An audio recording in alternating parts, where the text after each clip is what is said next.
Is global warming really mankind's defining crisis? There's 3 billion people that live on extreme poverty. There's 2.4 billion people that don't have access to clean energy. There's 1 billion people that will tonight go to bed hungry. There's 3 billion people that don't have access to clean energy, to clean drinking water and sanitation. This year, 15 million people, a quarter of everyone who dies in this world, will die from easily curable infectious diseases. Is global warming really the only and top priority? I don't think so.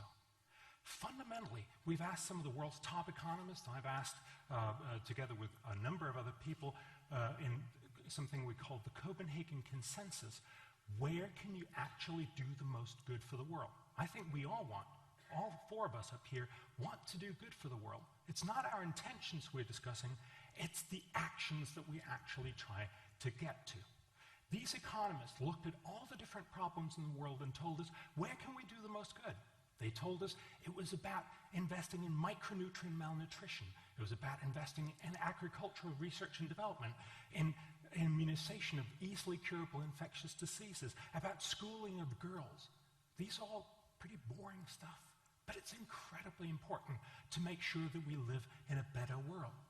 And saying that global warming is the defining crisis of mankind is cheapening all these other problems. But it doesn't mean we shouldn't fix climate change. Of course we should. Climate change is real. It's an important problem.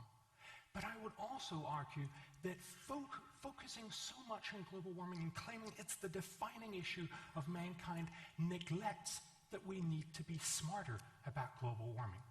Elizabeth said in a somewhat offended manner that we have listened to all the evidence from the scientists for so long, but we don't have the political will to actually carry through. That's true. But maybe we should then start thinking about, maybe it's because we're barking up the wrong tree. Maybe it's because we're doing this all wrong. And I would argue to a very large extent, we're doing it all wrong because we believe this is the defining crisis of mankind. And as long as we do that, we're likely to say, so we got to throw everything overboard and we just got to focus on this, cut carbon emissions dramatically in the rich world right now. But the costs are phenomenal.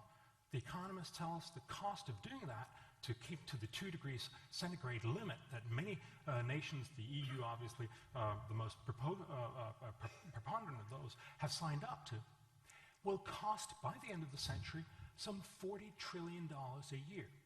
$40 trillion. The net benefit will be to avoid climate damages of about $3 trillion.